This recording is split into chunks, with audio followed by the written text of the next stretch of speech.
O risco em relação a uma atmosfera com privação de oxigênio é que você cai numa armadilha. Você cai em uma armadilha, fica preso e morre. Dr. Tig Dot é médico e faz parte do Departamento de Saúde Ocupacional e Ambiental da Universidade George Washington. Ele descreve os efeitos de privação de oxigênio em trabalhadores. Quando uma pessoa entra em uma atmosfera com privação de oxigênio, ela fica efetivamente prejudicada. E quando essa atmosfera começa a entrar nos pulmões, o nível de oxigênio no sangue que vai ao cérebro começa a cair. Tal situação afeta a capacidade de julgamento do cérebro, afeta a coordenação, afeta a capacidade de exercer força. A pessoa cai e fica inconsciente, ou seu julgamento é tão prejudicado que ela não consegue encontrar o caminho de volta e acaba morrendo.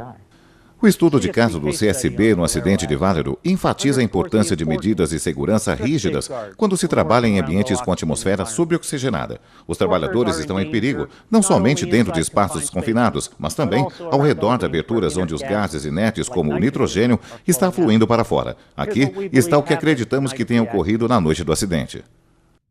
O reator de craqueamento de número R1 da Valero foi parado para manutenção. Um grande tubo em cotovelo havia sido removido, criando uma abertura rodeada por grandes parafusos de aço no meio da plataforma. Os trabalhadores colocaram uma fita vermelha ao redor dos parafusos e cobriram a abertura com compensado e plástico. O nitrogênio fluiu dentro do reator e saiu pela abertura coberta. O nitrogênio é invisível, mas aqui está com coloração verde claro para fins da ilustração. Os trabalhadores tinham colocado uma placa dizendo: perigo, espaço confinado, não entre sem permissão. Entretanto, não havia avisos específicos sobre os perigos do nitrogênio. Uma equipe de trabalhadores da empreiteira Matrix haviam recebido uma autorização de trabalho emitida pela Valero para reinstalarem o tubo em cotovelo. A autorização de trabalho não alertava a equipe que o reator estava cheio de nitrogênio. Na verdade, a autorização estava assinalada: purga com nitrogênio ou inertagem, não aplicável. 2 empreiteiros removeram o compensado e limparam a borda ao redor da abertura. Naquele momento, um terceiro trabalhador percebeu que o rolo de fita estava a 1,5 metro abaixo dentro do reator. Isso trouxe um problema à equipe. A fita prejudicaria o resultado da inspeção de limpeza da Valero e eles, então, não poderiam reinstalar o cotovelo até que a fita fosse removida. Entretanto, entrar no reator para remover a fita iria exigir uma equipe especialmente treinada e equipada e autorização de entrada em espaço confinado da Valero. Aquele processo levaria muitas horas e a instalação do cotovelo, que deveria ser completada antes do término do turno da noite, estava na metade. Além disso, o guindaste que seria necessário para levantar o cotovelo de 5 toneladas estava disponível apenas por pouco tempo. A fim de evitar o longo atraso, um trabalhador ficou perto da abertura com um cabo longo e flexível e fez várias tentativas para enganchar a fita, mas não teve sorte. O que parecia ser uma tarefa fácil não estava funcionando. Muito provavelmente, o trabalhador então se aproximou sentando-se na borda da abertura com suas pernas balançando dentro, mas ainda não podia remover a fita. Com base em evidências, o CSB desenvolveu 2 cenários possíveis para o que aconteceu depois.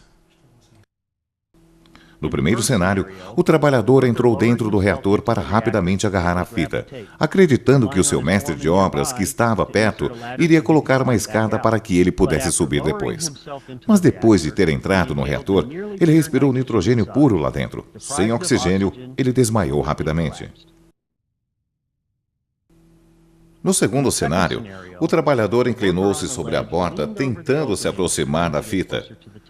Naquele momento, ou ele acidentalmente escorregou para dentro do reator, ou respirou a atmosfera com falta de oxigênio um pouco acima da abertura. Desmaiou e escorregou para dentro. O que aconteceu depois só piorou a situação. Uma testemunha viu o mestre de obras e o empreiteiro olhando para a parte interna do reator. O trabalhador ferido estava deitado e desmaiado no interior. O mestre de obras rapidamente colocou a escada dentro do reator e desceu para ajudar seu parceiro, mas fez isso sem equipamento de respiração e também desmaiou devido à falta de oxigênio. O empreiteiro comunicou uma emergência em seu rádio. Os operadores da Valero então soaram o alarme da unidade. Quando o pessoal do atendimento à emergência chegou um pouco depois, viram as 2 vítimas deitadas e sem movimento dentro do reator.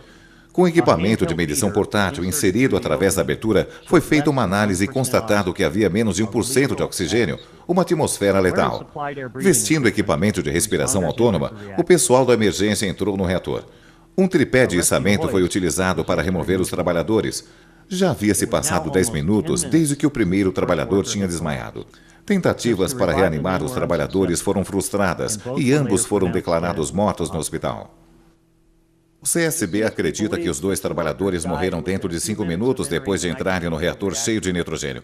Este trágico acidente poderia ter sido evitado. O CSB concluiu que programas de treinamento nas companhias e orientações de boas práticas na indústria dão aviso aos trabalhadores de forma adequada sobre os perigos de atmosferas com falta de oxigênio em espaços confinados.